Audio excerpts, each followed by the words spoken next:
तो मेरे हिसाब से तो वो उचित नहीं हुआ है, क्योंकि दोनों मर्यादाशील व्यक्तित्व हैं, अनुभवी हैं, एक दूसरे के पुराने साथी रहे हैं। अगर जो ऐसे ही चलता रहा तो कमेटी के जितने भी आगे के आने वाले काम हैं वो सारे के ऊपर अड़चने लग जाएंगे। जब राजनेता इस तरह का व्यवहार करेंगे तो पब्लिक में क्या मैसेज आएगा?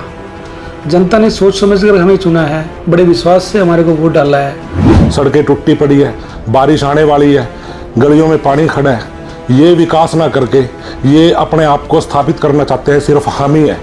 23 तारीख को जो नगर परिषद में घटना हुई है उसकी हम निंदा करते हैं और ऐसा नहीं होना चाहिए। और पार्षदों से अनुरोध है कि वो सभी इसको छोड़कर के वार्ड के कार्यों की तरफ ध्यान दें। पार्लियामेंट में भी सदन चलता है, विधानसभा में भी सेशन चलते हैं, वो सारा मतलब एक जो हमारी प्रेस है, मीडिया एक जरिया है हमारे तक बात पहुंचाने का। इनके ऊपर रोक लगाना वो हमारी समझ से बाहर है। नगर परिषद में जो भी चल रहा है वो सब एक राजनीतिक तंत्र के तहत हो रहा है, विकास कार्य कोई हो नहीं रहा है वहाँ पे। मुझे ये नहीं समझ आया कि ये किस बात की राजनीति है, क्या वो है कि भी उनको ना बैठने दें वहाँ। उनको जरूर बैठना चाहिए और लोगों की आवाज़ उठानी चाहिए। थानेसर नगर परिषद इन दिनों अपनी बैठक को लेकर चर्चाओं में है।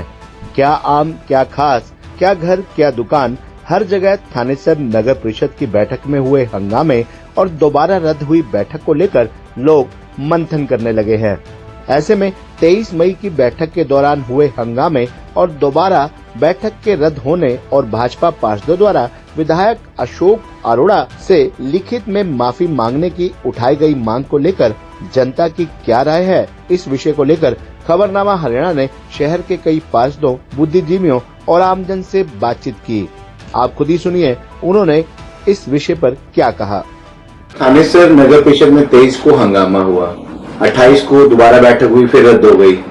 इस विषय को लेकर आप क्या कहना चाहेंगे? ये राजेश जी, आधुनिक रूप की जो राजनीति है, खासकर जो स्थानीय राजनीति है, उसके जो मुद्दे होते हैं उन मुद्दों को लेकर आपसी मतभेद हो सकते हैं। और जो नगर परिषद के जिस हंगामे की चर्चा आप कर रहे हो, तो मेरे हिसाब से तो वो उचित नहीं हुआ है, क्योंकि दोनों मर्यादाशील व्यक्तित्व हैं, अनुभवी हैं, एक दूसरे के पुराने साथी रहे हैं।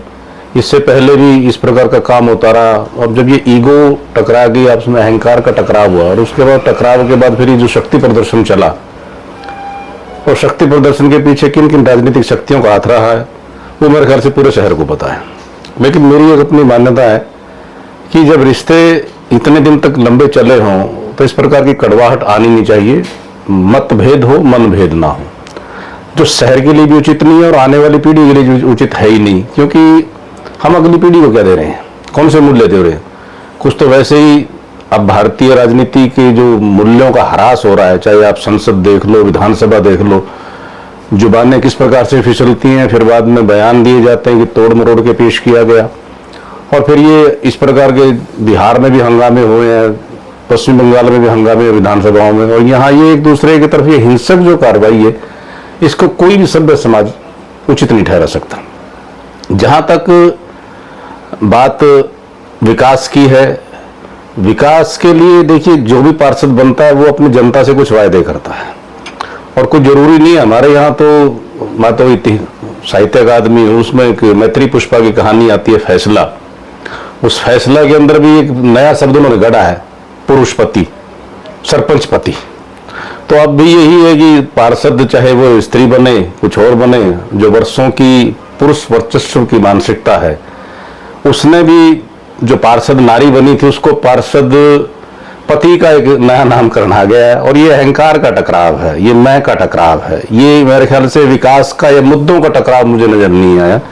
और मैं तो ये चाहूंगा कि दोनों सुलझे हुए व्यक्तित्व हैं और आगे आने वाले ऐसी नजीर पेश करें कि अगली पीढ़ी के सामने भी इस देश का विकास करना है, या थानेश्वर का विकास करना है, या ब्लॉक का विकास करना है, तो मर्यादा बहुत जरूरी है, जो कि आधुनिक राजनीति से गायब होती जा रही है, मूल्य गायब होते जा रहे हैं।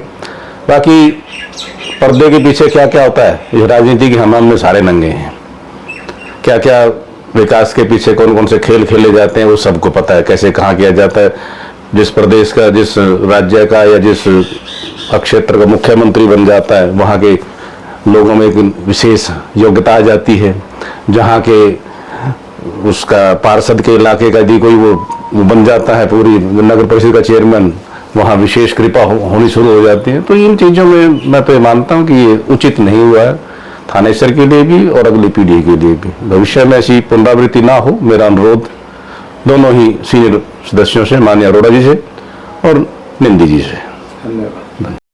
जी सर, क्या कहना चाहिए नगर परिषद 23 तारीख को जो घटना है उसको लेकर क्या कहें? मेरा नाम जोगिंदर सिंह है, मैं यहाँ पिरागी समाज धर्मशाला से बोल रहा हूँ। जो भी ये हमारे कमेटी में हुआ ये बहुत ही बुरा हुआ, सारे के सारे सभ्य लोग थे और अगर जो ऐसे ही चलता रहा तो कमेटी के जितने भी आगे के आने वाले काम हैं वो सारे के ऊपर अड़चने लग जाएंगे।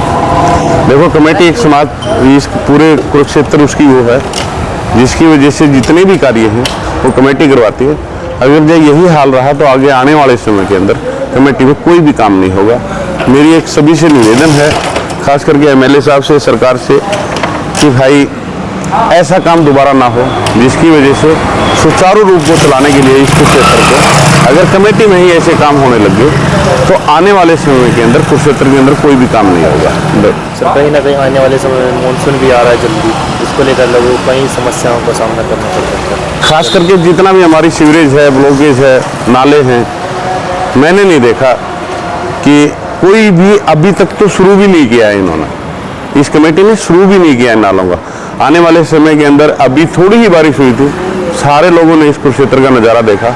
अभी तो मानसून आनी बाकी है, जैसे ही मानसून आएंगे तो इससे भी बुरा हाल होगा। तो कमेटी अपना काम करे, नहीं कि इन झगड़े प्रसादों में अपना टाइम बर्बाद करे। तो मेरी इस कमेटी वालों से रिक्वेस्ट है कि आप अपने वार्ड में जो लोगों ने चुने हुए हैं उसके ऊपर, काम के ऊपर ध्यान दीजिए, नहीं कि झगड़ा प्रसाद पे। थैंक यू दोस्तों। जी सर, क्या कहना चाहेंगे 23 तारीख की घटना को लेकर? 23 तारीख को जो नगर परिषद में घटना हुई है उसकी हम निंदा करते हैं और ऐसा नहीं होना चाहिए। और पार्षदों से अनुरोध है कि वो सभी इसको छोड़कर के वार्ड के कार्यों की तरफ ध्यान दें, जो कि अभी बहुत ही मानसून आने वाला है और सभी नालों में सबकी गंदगी है कि उसके तरफ ध्यान दें। और दूसरी बात एक और है कि जो कि इस मीटिंग में उन्होंने कहा है कि जब तक अरोड़ा जी माफी नहीं मांगते लिखित में, तब तक हम हाउस की मीटिंग नहीं चलने देंगे। जब अरोड़ा जी ने एक बार कही थी कि सब मेरी बहन बेटियां हैं और मैं उनसे, अगर मेरे से कोई गलती हुई है तो मैं उनसे माफी मांगने को भी तैयार हूं, और जबकि मैंने ऐसा कुछ नहीं कहा, और फिर भी अगर वो इस बात पर अड़ते हैं कि हम लिखित में मांगना, इसका मतलब यह है कि वो हाउस की मीटिंग को चलने नहीं देना चाहते। तो मेरा तो यही अनुरोध है कि आप ये छोड़कर जनता की तरफ ध्यान दें और जो वार्ड की समस्याएं हैं उनको सोल्व करें। जी सर, क्या कहना चाहिए नगर परिषद में 23 तारीख की घटना को लेकर? जी नमस्कार। देखो, राजनीति में इस तरह की घटनाएं नहीं होनी चाहिए। जब राजनेता इस तरह का व्यवहार करेंगे तो पब्लिक में क्या मैसेज आएगा? जनता ने सोच समझ कर हमें चुना है, बड़े विश्वास से हमारे को वोट डाला है, और अगर हम ऐसा व्यवहार दिखाएंगे तो क्या मैसेज जाएगा जनता को? जहां विकास की बात होनी चाहिए, जो हमारे शहर में परेशानी है उनकी बात होनी चाहिए, हम आपसी द्वेष पे आ गए हैं, आपसी रंजिश निकाल रहे हैं उसके अंदर। तो राजनीति में ऐसा नहीं होना चाहिए। इससे राजनीतियों की छवि खराब होती है और समाज में मैसेज गलत जाता है। आने वाले समय में मानसून भी आ रहा है सर जी, इसके बारे में क्या कहना चाहिए? अभी तक कोई सफाई नहीं हुई नाली। देखिए, कुछ लोगों का टारगेट है, वो काम नहीं होने देना चाहते। अगर सुचारू रूप से मिलजुल के चलेंगे तो सारे काम होंगे, सफाई भी होगी। देखो, इनका जनता की तरफ तो ध्यान ही नहीं है, ये तो खुद में घुसे हुए हैं। अपनी किसी की दुकान घुस गई, उसकी परेशानी है, किसी को कोई परेशानी नहीं है, इस तरह की नहीं होना चाहिए। सारा होगा, सारी व्यवस्थाएं। देखो, भाजपा की सरकार, आपको पता है, अभी आपके सामने इतना बड़ा ऑपरेशन चल रहा है, ऑपरेशन सिंदूर। ये तो छोटी सी बात है, सफाई तो हो जाएगी। जी, 23 मई को नगर परिषद थानेसर की बैठक में हंगामा हुआ। हाँ जी। फिर 28 को बैठक दूसरी बार रद्द हुई। इस विषय को लेकर आप क्या कहना चाहेंगे? देखिए जी, मैं ये कहना चाहूँगा कि लगभग 1995 से जो नगर परिषद है हमारे शहर के अंदर, इसके इलेक्शन होते आ रहे हैं, और अब 2025 तक, मतलब इतने सालों से हाउस की जो मीटिंग्स हैं वो होती आ रही हैं। और ऐसा अचानक कि 2025 के इलेक्शन के बाद ऐसा क्या हुआ कि पार्षद प्रतिनिधियों को अंदर बैठने से, और मतलब पार्षद प्रतिनिधियों से मैं कहूँगा कि प्रेस को अंदर बैठने से जो रोक लगाई गई, जैसे कि हम देखते हैं पार्लियामेंट में भी सदन चलता है, विधानसभा में भी सेशन चलते हैं, वो सारा मतलब एक जो हमारी प्रेस है, मीडिया एक जरिया है हमारे तक बात पहुंचाने का। इनके ऊपर रोक लगाना वो हमारी समझ से बाहर है। और मैं हमारे आज के सिटिंग एमएलए श्री अशोक अरोड़ा जी के बारे में, मतलब एक वरिष्ठ नेता, मतलब 5 बार वो एमएलए रह चुके हैं और आज भी सिटिंग एमएलए हैं, उनसे मेरे को ये उम्मीद नहीं थी कि वो अपनी कुर्सी से उठकर और इस तरीके का मतलब कुछ हमारे को देखने को मिलता। सो मेरी यही सबसे हाथ जोड़कर अपील है पूरे हाउस से कि जैसा आगे मौसम आ रहा है, मॉनसून ऑलरेडी 10 दिन पहले चल रहा है और इस साल जल्दी है बल्कि मॉनसून, तो हमारे को मीटिंग की हाउस चलाने की तरफ ध्यान देना चाहिए रादर देन कि ये जो एक्टिविटीज हो रही है ये ऐसा नहीं होना चाहिए। और मैं ये भी कहना चाहूंगा कि मीडिया का हाउस की मीटिंग के अंदर होना मस्ट होना चाहिए, क्योंकि मीडिया ही एक जरिया है जिनके जरिए हमारे तक जो है मीटिंग की जो पूरी कार्रवाई क्या बात हो रही है वो हमारे तक पहुंच सकेगी। अगर मीडिया वहां पर ना हो, अगर अब उस दिन वहां पर इतना हंगामा हुआ, अगर उस दिन वहां मीडिया ना होता तो शायद हमारे तक बिल्कुल जो वहां पर घटना घटी है वो हमारे तक आ ही नहीं सकती थी वो घटना। तो मेरा मानना यह है कि हाउस की मीटिंग होनी चाहिए चाहे किसी भी तरीके से हो, और मीडिया का वहां होना मेरे हिसाब से बहुत जरूरी है, क्योंकि मीडिया ही एक सच्चा और साफ तरीका है जो हमारे को निरपक्ष बिना किसी पक्ष के जो बिल्कुल सटीक बात बताएगा। सो मैं यही कहना चाहूंगा कि हमारे को इस सिचुएशन से किसी भी तरीके से इसका फेस करके इसका सोल्यूशन निकाल के और जो हाउस है उसको रन करना चाहिए। उंगली हम जी वैसे थानेसर नगर परिषद में जो 23 तारीख को हंगामा हुआ उसके बाद बैठक 2 बार रद्द हो चुकी है, क्या कहना चाहेंगे इस मामले को लेकर? भैया इन सरकारों को ना लोगों के लिए विकास करना चाहिए। कुरुक्षेत्र में इस टाइम बहुत बुरा हाल है, आवारा पशु फिरते हैं जिनसे लोगों की जान जाती है, सड़कें टूटी पड़ी है, बारिश आने वाली है, गलियों में पानी खड़ा है। ये विकास ना करके ये अपने आप को स्थापित करना चाहते हैं, सिर्फ हम ही है। और जो इन्होंने किया है ना, ये अच्छी राजनीति कभी नहीं करनी चाहिए। अशोक अरोड़ा जी यहाँ के विधायक हैं, लोगों ने उनको बनाया है, तो उनके खिलाफ ये षड्यंत्र करना इनको उचित नहीं लगता। इसलिए मैं तो यही कहूंगा अभी इन सबको मिलकर ना, चाहे बीजेपी हो चाहे कांग्रेस हो, कुरुक्षेत्र की जनता के बारे में सोचना चाहिए और कुरुक्षेत्र का विकास करना चाहिए। धन्यवाद। कैसा आपका नाम? मेरा नाम प्रवीण शर्मा। प्रवीण जी कहाँ रहते हैं आप? मैं शांति नगर में रहता हूँ जी। प्रवीण जी, कुरुक्षेत्र में थानेसर नगर परिषद में जो 23 तारीख से लगातार हंगामा सा हो रहा है, 2 बार बैठक हुई, रद्द हो गई, किस नजर से देखते हैं उसको? देखो, जो हम देख पा रहे हैं यहाँ पे और जो जनता भी देख पा रही है, नगर परिषद में जो भी चल रहा है वो सब एक राजनीतिक तंत्र के तहत हो रहा है। विकास कार्य कोई हो नहीं रहा है वहाँ पे। और मेरा पर्सनल व्यू है वो मैं देखता हूँ जो सत्ता पक्ष है वो चाहता ही यही है कि कोई लोग मुद्दे ना उठाएं।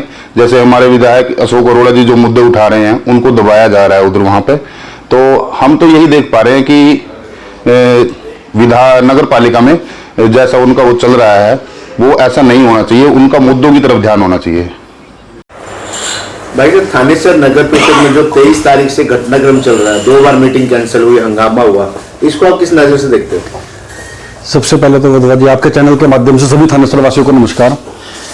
ये किसी को बताने की जरूरत नहीं है सर कि भी क्या चल रहा है क्या नहीं चल रहा। हर बंदा आपके चैनल के माध्यम से और संपूर्ण मीडिया के माध्यम से ये डेली की डेली देख रहा है कि भी थानेसर नगर परिषद को राजनीति का अखाड़ा बना दिया है। विकास के मुद्दे गौन हो चुके हैं, किसी को विकास से मतलब नहीं है और सभी अपने तरीके से अपनी अपनी राजनीति को चमकाने की कोशिश कर रहे हैं।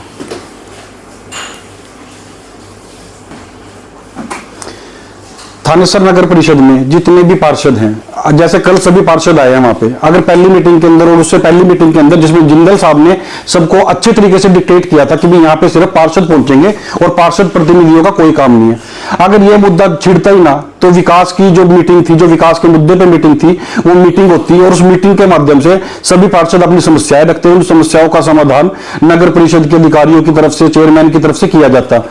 लेकिन विकास के मुद्दों को खत्म करके और जिस तरीके से एक राजनीति का अखाड़ा बना दिया कि भी हम इस तरीके से करेंगे, हमको माफी, ये सब मुद्दे शुरू कहां से हुए? शुरू वहां से हुए। जब पार्षद की जगह पार्षद प्रतिनिधि वहां पे पहुंचे तो वहां पे सारा का सारा जो माहौल था वो गर्मा गया। उस माहौल की वजह से इसका जो भी भुगतान करना पड़ रहा है वो थानेसर निवासियों को करना पड़ रहा है।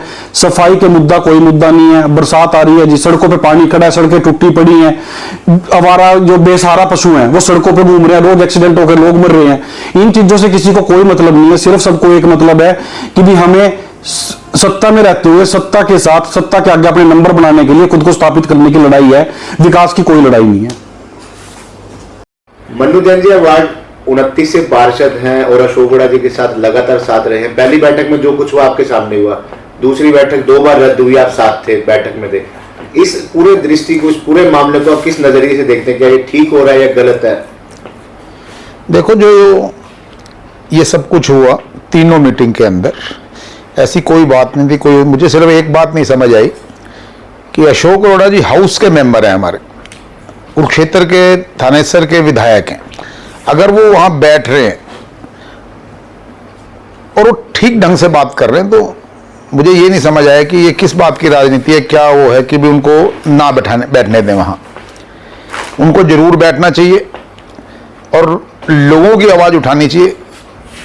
थानेसर नगर परिषद के अंदर भ्रष्टाचार का ये आलम है कि सड़क बनती, पहले मतलब बनते ही टूटनी शुरू हो जाती है। कि हमारे यहाँ पे एक 100 फुट का रोड बना था, इतने पैसे लगा के इतने अच्छे ढंग से उसको बनना चाहिए था। आज अगर आप जाके देखोगे तो आधी से ज़्यादा सड़क वो साफ ही हो चुकी है। हमने सारी बातें माफी डांडा जी से करनी थी, अपनी चेयरमैन से, पर इन सब कारणों से ना तो हम कोई बात उनसे कर पाए।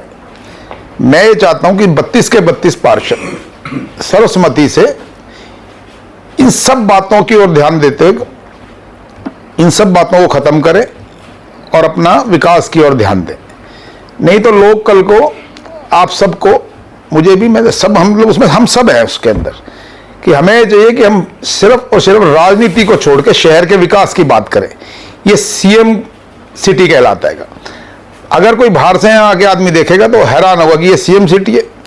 गलियों की, नालियों की, पानी की, अगर आप नाले देखो, नाले भरे पड़े हैं बुरी तरह से। बरसात के बाद ये हमेशा होता है कि जब बरसात आने का टाइम होता है तो शोर मचने लगता है कि हमने इतने का टेंडर लगाया, हमने ये कराया, हमने वो कराया, पर ऐसा कुछ नहीं है। ताकि सबको पता लग चुका है कि बरसात होएगी, पानी भरेगा और निकल जाएगा, लोग थोड़े दिन बोलेंगे, परेशान होंगे और चुप हो जाएंगे।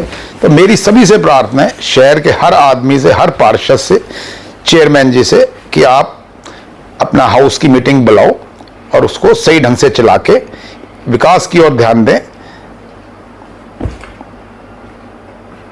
करो मन्नू जी, अब बीते दिन जो है भाजपा पार्षदों ने एक मांग की है कि अशोक गौड़ा लिखित में माफी मांगे, नहीं तो हाउस की कार्रवाई नहीं होने देंगे। इसको लेकर क्या कहना चाहेंगे? राजेश भाई, ये बात तो ना मुझे ऐसा लगता है कि बेवजह इस बात को तूल दिया जा रहा है। उन्होंने तो सार्वजनिक रूप से सारी प्रेस के अंदर ये कहा कि मैं पूरी 32 नहीं, मैं पूरे शहर के सामने उनसे माफी मांग लूंगा अगर मैंने कोई गलत कहा है। और उन्होंने कहा कि ये सारी मेरी बहन बेटियां आएंगी, मेरे परिवार के लोग हैं, राजनीति, चुनाव खत्म हो गया। ये कोई ऐसी वो नहीं है कि माफी मांग ले, और माफी तो उन्होंने कह दिया, उन्होंने, इससे ज्यादा वो क्या कह सकते हैं। पर मुझे ऐसा लगता है कि जो लगातार वो भ्रष्टाचार की बात कर रहे हैं कि पिछले 10 साल से जो भ्रष्टाचार हुए हैं नगर परिषद के अंदर, उनकी जांच करी जाए। मुझे कुछ ऐसा लगता है कि उनकी ये बात को दबाने के लिए कि वो हाउस में ना बैठे, ये षड्यंत्र लगता है मुझे। और ऐसा होना नहीं चाहिए, किसी भी हालत में नहीं होना चाहिए। उनको बैठना चाहिए, आना चाहिए वहां। अगर वो कोई बात कह रहे हैं तो हमें भी सुनना चाहिए। और इसमें बीजेपी कांग्रेस की कोई बात नहीं है, वो भी हमारे भाई हैं सारे। कोई छोटा सा शहर है हमारा, सब एक दूसरे से हम मिलते हैं, जुलते हैं, अच्छी तरह बात करते हैं। तो इस मामले को मेरे ख्याल से ज्यादा तूल नहीं देना। उन्होंने सार्वजनिक रूप से कह दिया ये बात कि अगर मुझसे कोई गलती हुई है, मेरी वजह से किसी की भावना को ठेस पहुंची है, तो मैं माफी मांग लेता हूं। मेरी भाई हैं, मेरी बहनें हैं। जी सर, क्या कहना चाहेंगे 23 तारीख की घटना को लेकर? जो कुछ हुआ 23 तारीख को वो बहुत ही निंदनीय है, वो नहीं होना चाहिए था। और मेरा एक क्वेश्चन सभी पार्षदों प्रतिनिधियों से है कि जब हमें एक लेटर जारी कर दिया ना, व्हाट्सएप, जो म्यूनसिपल कॉर्पोरेशन का एक व्हाट्सएप ग्रुप है, उस पर लेटर जारी कर दिया था ईओ साहब ने कि उसमें पार्षद ही आएंगे, पार्षद प्रतिनिधि नहीं आएंगे। अगर मान लो पार्षद प्रतिनिधि आ भी गए, पहली बात तो वो आना नहीं चाहिए था, आ भी गए तो चलो कोई बात नहीं, आ गए। लेकिन जब वहाँ पर बात हुई, अरोड़ा साहब ने ईओ साहब से बात कर रहे थे, वो इसी बात के ऊपर क्वेश्चन पुट कर रहे थे, जब पार्षद प्रतिनिधियों को नहीं बुलाया गया तो वो क्यों आए, तो इस बात पे वो मुद्दा छिड़ गया, बहस हो गई। तो चलो वो तो पार्षद प्रतिनिधि आए, लेकिन मैं पूछना चाहता हूँ कि उनके साथ उनके बच्चे क्या करने आए। अब टोनी मैदान जी थे, टोनी मैदान जी की वाइफ पार्षद है, टोनी मैदान जी भी आए हुए थे, उनके दोनों बेटे भी आए हुए थे। अच्छा, और जैसा कि उसमें पार्षद ने आरोप लगाया अरोड़ा जी के ऊपर कि अरोड़ा जी ने कोई गाली गुली निकाली है, जबकि ऐसा मैंने सुना नहीं है, मैं था भी नहीं वैसे वहाँ पर उस समय मीटिंग के अंदर, उतने जब ये ऐसा कुछ घटना घटित हुई उस समय तक मैं पहुँचा नहीं था, मैं 15 मिनट लेट पहुँचा। लेकिन जितना मैंने वीडियो देखा, खबरनामा पर भी देखा और न्यूज़ चैनल पर भी देखा, उसमें कहीं पर भी अशोक अरोड़ा जी द्वारा कोई गाली नहीं दी गई है, कहीं पर भी सुनने में नहीं आया कि अशोक अरोड़ा जी ने गाली दी है। हाँ, लेकिन ये जरूर सुनने में आया कि जो मैदान जी के बेटे हैं उन्होंने जरूर गाली दी है। क्या महिला पार्षद जो मेरी बहनें हैं, क्या उनको इस बात पे विरोध नहीं करना चाहिए था कि एक आउटसाइडर आकर विधायक जी को गाली दे रहा है? क्या इस बात के ऊपर नहीं क्वेश्चन होना चाहिए था? और मैं तो हैरान इस बात से कि मीडिया में से किसी भी व्यक्ति ने इस बात के ऊपर उनका इंटरव्यू नहीं लिया, पूछा ही नहीं, क्वेश्चन ही नहीं किसी से पूछा, मैदान जी से नहीं पूछा कि पार्षद प्रतिनिधि को जो बुलाया ही नहीं गया तो वो क्यों आए। ये पूछना बनता था मीडिया का भी। इस बात से मुझे हैरानगी है। यही उम्मीद करता हूँ कि अगली बार जो भी मीटिंग हो उसमें कोई भी ऐसी विरोधता वाली बात ना हो कि हमारी मीटिंग रद्द हो, और जिससे कि शहर के जो विकास के बारे में हमने बातें करनी थी, जो मुद्दे उठाने थे वो मुद्दे बीच में ही रह गए। अब पीछे बारिश हुई तो दुखमने कॉलोनी में पानी भर गया, अब वो नालों की सफाई होने वाली है, उनके ऊपर बात होनी थी लेकिन वो बात नहीं हो पाई। अब जो 28 तारीख को मीटिंग रखी गई थी वो भी रद्द हो गई।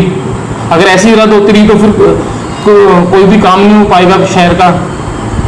अब हमने कमेटी के जो फाइनेंस कमेटी के 2 मेंबर चुनने थे वो भी बीच में ही रह गए। अगर वो चुनते तो आगे हम काम कर पाते।